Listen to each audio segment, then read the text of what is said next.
Velkommen til Rejsemagasinet, hvor vi i dag skal til Amalfi-kysten i det sydlige Italien. Lo sai, tu mi hai messo nei guai, I miei occhi sono isole dove non viaggi mai. Bravo, forse più di me, a ingannarmi senza maschera ed io a fidarmi di te. È durato un flash, io mi ero illusa di noi, ma con l'istinto di una donna oggi so chi sei, un gioco che non vinco. Rejsebureauet Sydeuropa-centret, eller Go to Italy, har Italien som sit speciale, og vi fandt ud af, at bureauets indehaver Kim Ferrigno har et meget specielt forhold til netop denne del af Italien. Sydeuropa-centret, eller Go to Italy, som vi også hedder, blev grundlagt i 1988 af Lars Bill Jensen og mig. Vores drøm var dengang at tilbyde rejser til de mere ukendte og ægte dele af Italien. Og det har faktisk lige siden været drivkraften i det arbejde, vi laver herinde. Italien det er vores eneste destination, og jeg mener da selv, at vi i dag har et godt og grundigt kendskab til Italien. Det gælder både geografisk, kulturelt, socialt, historisk. Italien er for mig det mest perfekte rejseland, fordi i Italien der har du faktisk det hele. Du har smukke strande, dejlige landskaber, bjerge, søer, flere tusind år gammel historie, masser af smukke byer med renæssance, romerske mindesmærker og andre ting. Og alt det ligger faktisk side om side med moderne teknologi og design. Og hvor mange steder i verden finder man egentlig de ting så tæt på hinanden og i så koncentreret form. Så for mig, der har Italien det hele. Jeg har altid haft en dyb fascination af Italien. Og for mit vedkommende, der er det jo altså kommet ind med modermælken, da min mor er italiener og min far er dansk. Og det betyder, at en meget stor del af min barndom, den er foregået i Italien, hvor jeg har haft lokale legekammerater og har været rundt der simpelthen fra barnsben af. Så Italien er for mig mit andet fædreland. Jeg har mange favoritsteder i Italien, men jeg må da nok indrømme, at der er et sted, jeg bliver ved med at vende tilbage til. Og det har vel nok noget at gøre med, at man ofte søger tilbage til sine rødder. Min mor kommer fra en lille bjergby, der hedder Scala, der er beliggende i Syditalien. Den ligger lige syd for Napoli på Amalfi-kysten. Der er sådan en lille halvø, der går ud mod Capri. Og der ligger en lille bjergby Scala og nabobyen Ravello. Og det er et af de steder, som jeg altid vil vende tilbage til.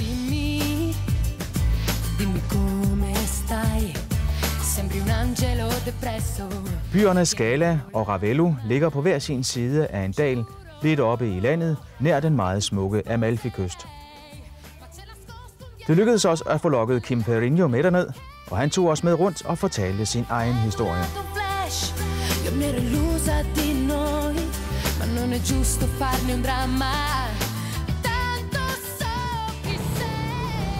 Vi befinder os nu på Piazzaen i Scala, som er byens hovednerve.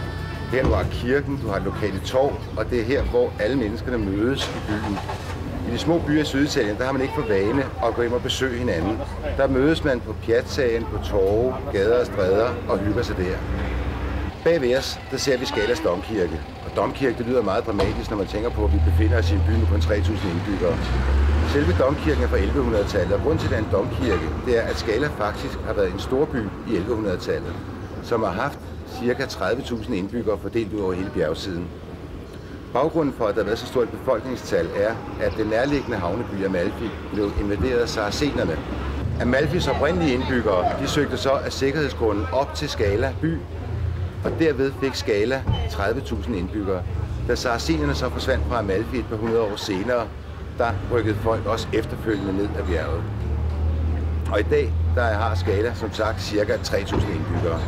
Ligesom mange andre steder i verden, der er bilen jo i dag det mest populære transportmiddel. Og der er italienerne jo bestemt heller ikke nogen undtagelse. Men tidligere, der var det jo muligt at komme op med biler til Scala. Og Scala betyder også på italiensk trapper. Og når man har været rundt i området her, så er man jo heller ikke i tvivl om, hvorfor byen har fået sit navn. Som en lille kuriositet her, hvor vi står på Piazzaen i Scala, så kan jeg fortælle, at byens berømteste søn var Gerardo Sasso, og det var grundlæggeren af Malteserkorsordenen. Han blev født her i Scala, udvandrede og grundlagde senere Malteserkorsordenen. Og de har i dag sat en lille mindeplade op for ham her. sbaglio più grande, ma che rifarei. Nu skal vi tage ind og besøge min morfars gamle kantiner. For de fleste i Danmark, der er en kantine ved et sted, hvor man spiser. Men her der er det sted, hvor man producerer vin. Det er så inde bag de gamle vægge herovre, det hele det gemmer sig. Som I kan se, så er det ikke hver dag, der bliver støvet af her. Men det har jo også sin charme.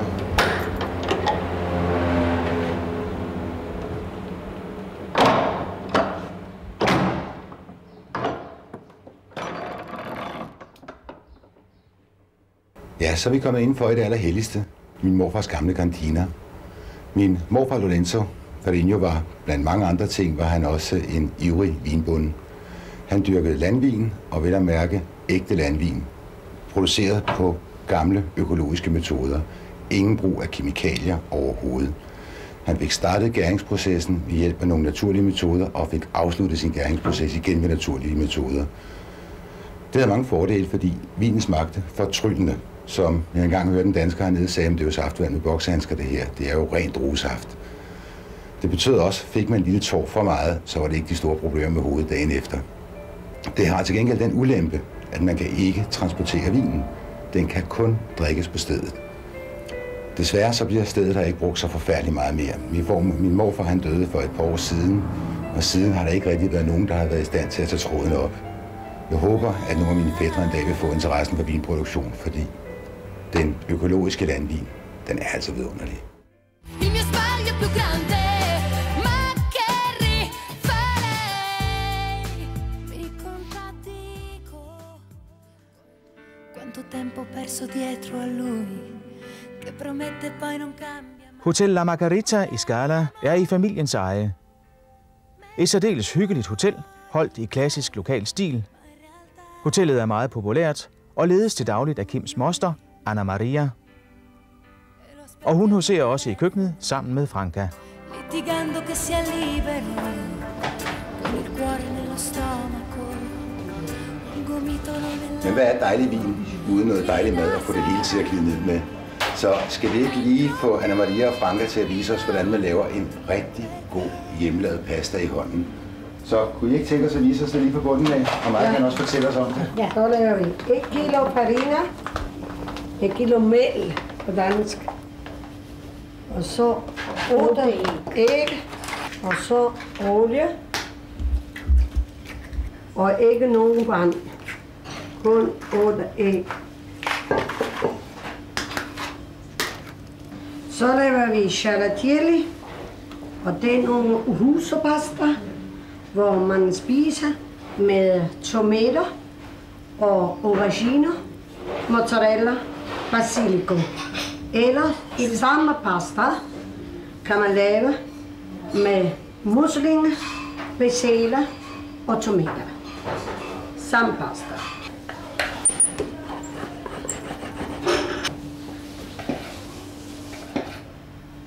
Så man skal koge. Og så nu pasta er færdig.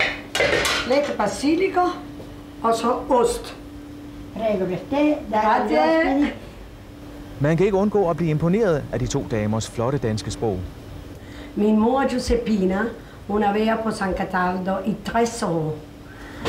Og vi er 6 søstre, og vi har levet på San Cataldo i mange år. I næsten alle vores liv. Så det er derfor, vi har San Cataldo inde i vores hjerte. San Cataldo, som Anna Maria omtalte, er et kloster, der ligger få 100 meter fra hotellet. Et kloster med en ganske speciel historie og et tydeligt dansk islet. San Cataldo er et gammelt kloster. Det var i sin tid benediktinerkloster, men stod øde hen i nogle 100 år, fordi det var blevet ramt af et jordskælv. Og en gang i begyndelsen af det forrige århundrede, der blev det så fundet af en ung dansker, som på grund af en lungesygdom opholdt sig hernede i de varme himmelstrøg. Han brugte sin formue til at sætte det i stand, og i 1922 donerede han klosteret til en forening, der hed San Cataldos Venner. Med den målsætning, at det skulle være et sted, hvor danske kunstnere, videnskabsmænd og andre åndsarbejdere kunne opholde sig. Og den dag i dag, der er klosteret ejet af en fond, som hedder Institutionen San Cataldo, og Venneforeningen er sådan en støtteforening, hvor man kan melde sig ind i, og efter et par års medlemskab få ophold hernede efter ansøgning. Men hovedformålet med klosteret, det er at være et sted, hvor folk kan komme ned og arbejde, enten de arbejder med kunst eller med videnskab. Og det søger man om, og så tager bestyrelsen for institutionen San Cataldo stilling til, om projektet fortjener at komme herned, og om de personer, som har søgt, er kvalificeret til at indgå i det samspil, der er hernede. Selve klosteret bliver brugt som et antal arbejdsværelser. Der er nogle celler derinde, hvor man sidder og arbejder med udsigt over Salernobugten og Ravello-knolden derovre. Der er et bibliotek, hvor man kan læse, der er musikrum, hvor man kan spille. Der er et atelier, hvor man kan sidde og male. Og det har været kendt igennem det meste af sidste århundrede, i hvert fald sidste halvdel, hvor det for alvor blev brugt som det refugium, der er i dag. At nogle af de mest kreative tanker er blevet udtænkt hernede, fordi man har indgået i sådan et samspil med andre, som har været givende. Når man kigger ud over kanten her, og ser Ravello på den anden side, og den anden side af Salernobugten helt derovre, så kan man godt forstå, hvorfor det sted her har været samlingspunkt for mange af disse åndsarbejdere, som Carl Winsted talte om. Også Kim Fariño har et særligt forhold til San Cataldo. Min mormor Josepina Fariño arbejdede også her på San Cataldo i en menneskealder. Og den måde, hun kom i kontakt med San Cataldo, var, da Carl Winsted niece, Dora Winsted, var hernede. Og Josepina, som på det tidspunkt var 18 år og en meget, meget stærk pige, ser Dora Winsted komme vandrende op ad bjerget med en hel masse tunge poser. Josepina synes, at det er synd for damen, hun skal gå den lange vej med alle de poser, så hun går ned og tager fat i poserne og hjælper hende hele vejen op til klosteret med dem. Og det var så begyndelsen på et venskab, der varede hele livet. Senere blev Josepina så også ansat som økonomer på klosteret og arbejdede her i over 60 år og fik i øvrigt også dronning Margrethes fortjenstmedalje i sølv for lang tids tro tjeneste her på San Cataldo. Josepina døde så for år tilbage, og hendes sidste ønske, det var at blive begravet på kirkegården lige under San Cataldo på et bestemt sted, således at hun fortsat kunne ligge og våge over hendes elskede San Cataldo. Og til alt held var det muligt at opfylde hendes sidste ønske.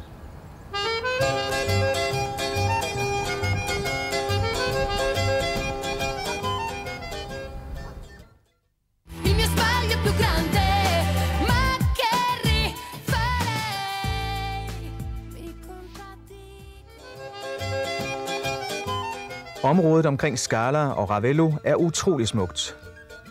Scala, der er Amalfikystens ældste by, er en meget hyggelig og rolig by, hvor nabobyen Ravello er lidt mere livlig.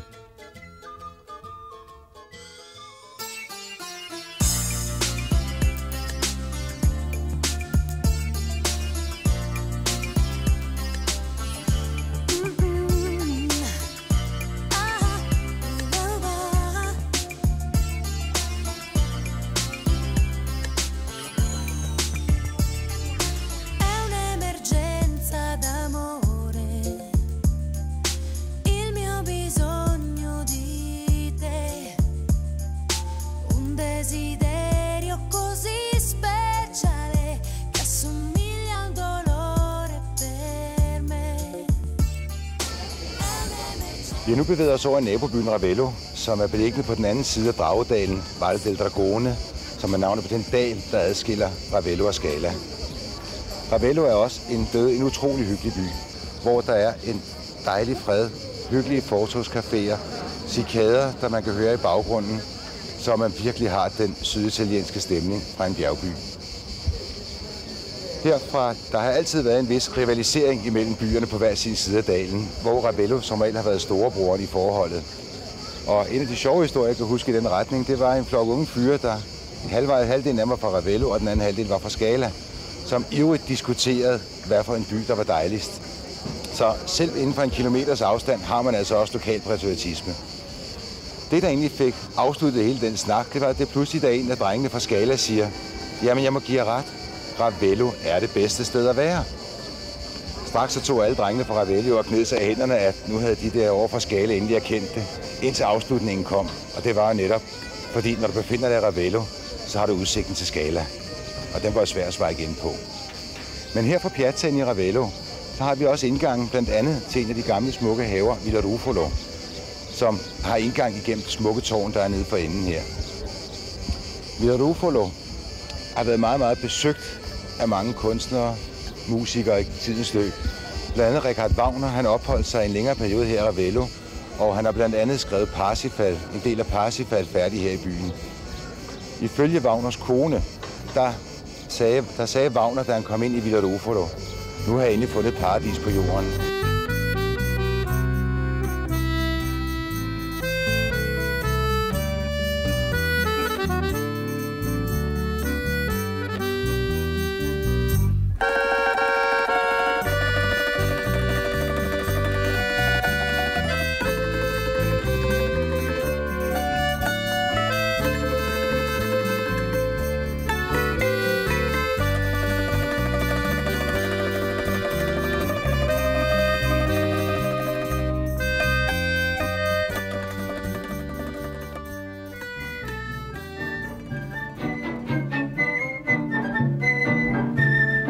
Der er utrolig smukt i Villa Ruffolo, og en særlig attraktion ud over de mange flotte blomster og planter er de mange udendørs koncerter, der afholdes her. Og kan man forestille sig en flottere scene og kulisse end dette? Og også når mørket sænker sig, er skuddet skønt.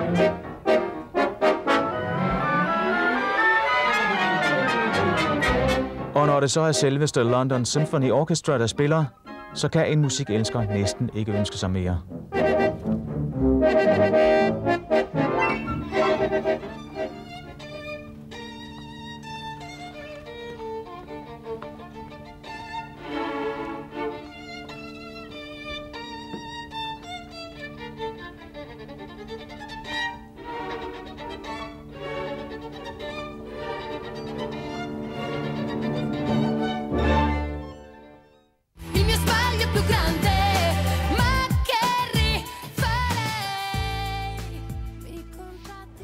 En af Ravellos mere velbevarede hemmeligheder, det er faktisk en lokal kunsthåndværker, der hedder Giorgio. Han er utrolig dygtig med sine hænder og er jo et 6. generation af kunsthåndværkere. Fælles for dem er, for både ham og hans far, farfar osv., er, at de arbejder med koraller, perlemor, konkylier, helt taget naturlige sten, levende sten. Blandt Giorgios kunder er mange af de kendte. Det gælder både skuespillere, præsidenter og lignende. Blandt hans kunder kan jeg nævne, at paven har flere gange bestilt Giorgio til at producere kors i koral, som er i Vatikanet. Da Bill og Hillary Clinton for nogle år tilbage var på officielt besøg i Italien, var det Giorgio, der blev udvalgt til at lave den officielle gave til Hillary Clinton. Og amerikanske skuespillere som Dustin Hoffman, Fonzie og mange andre bruger jævnligt Giorgio som deres faste leverandør, når der skal laves håndarbejdede koralsmykker. Giorgios viden omkring koraller er så stor, så NASA også bruger ham i forbindelse med deres rumprojekter. De får først Giorgio til at udvælge de naturlige mineraler, som skal op og ligge på månen. Efter de har ligget en årrække på månen, bliver de hentet ned igen, og så skal Giorgio vurdere, hvordan korallerne har udviklet sig ved at ligge i rummet i en årrække. Så Giorgio har en viden omkring koraller, som der er ikke mange, der har. Giorgio viste sig at være en mand helt nede på jorden, trods sin berømmelse. Han sidder til daglig lige inden for indgangen til butikken og arbejder på sine smykker og kunstværker. Og er man heldig, kan man få adgang til husets skattekammer, hvor man finder den ene skønhed efter den anden. Som for eksempel denne unikke figur af Jesus på korset, som Giorgio i 1986 blev tilbudt over 5 millioner kroner for af en rig amerikaner. Men han ville ikke sælge, som han selv siger. Jeg vil være kendt for min kunst, og ikke for ham, der solgte Jesus-figuren for 5 millioner kroner. Giorgio har også boet i Danmark og haft en dansk kæreste, og i det hele taget er Giorgio og hans mange kunstværker så sprængfyldt med historie, så der er til et helt tv-program. Så det har vi planer om at vende tilbage med på et senere tidspunkt.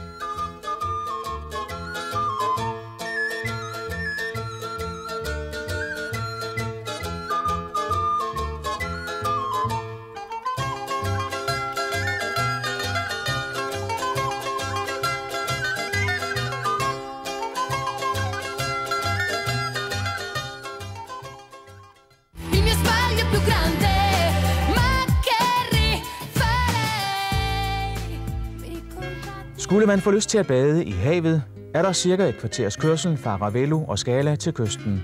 hvor der er en del byer med gode badestrande. En af disse byer er byen, der har lagt navn til kysten, nemlig Amalfi. Byen er blandt andet kendt for Flavio Goya, der siges at have opfundet kompasset. Amalfi har en fantastisk beliggenhed, men er væsentligt mere turistpræget end Ravello og især Scala. Men bestemt et besøg værd.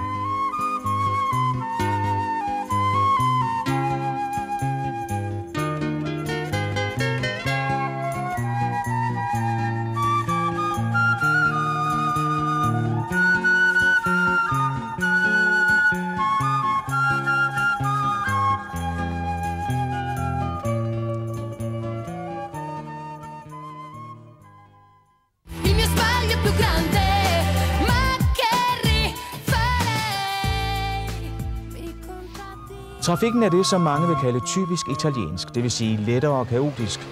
Især de tohjulede fører sig frem på frygtløs vis. I bil er man nødsaget til ofte at tage den en hel del med ro, for mange af vejene er meget smalle. Og så skal der holdes tilbage og listes frem, og mange bilers sidespejle bærer præg af tæt kørsel.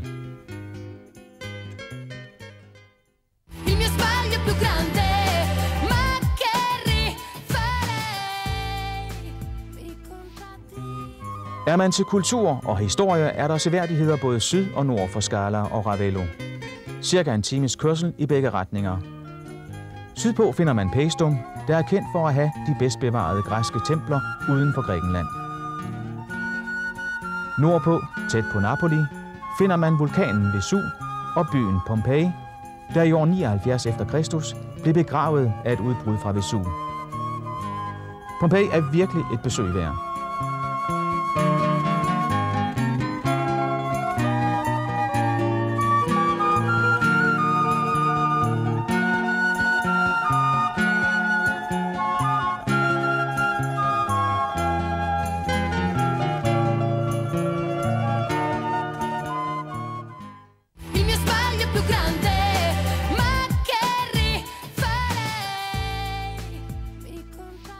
Vi tilbragte 2 uger i området. Først en uge i Ravello, hvor vi boede i en lejlighed med god plads til 4, og selvfølgelig køkken.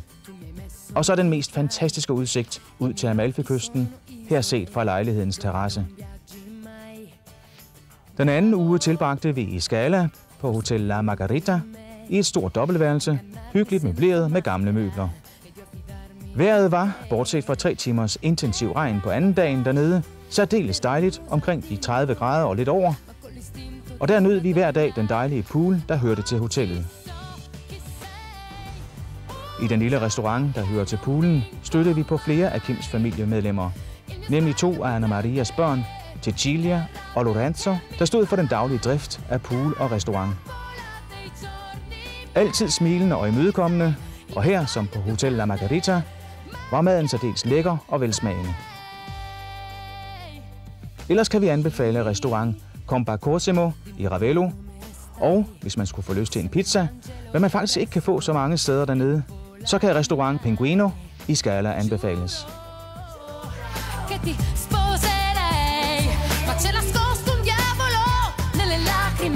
Og vi kan jo passende runde vort besøg i Scala og Ravello af med en hyggelig aften på poolens terrasse med levende musik. Og jo, musikeren her er også i familie med Kim Ferrigno. Det er Enzo, Kims onkel, og far til Cecilia og Lorenzo. Og forresten er han også borgmesteren i Ravellos højre hånd, med i hoteldriften og meget andet. Det er en spændende og alsidig familie, nøjagtigt som området de lever i.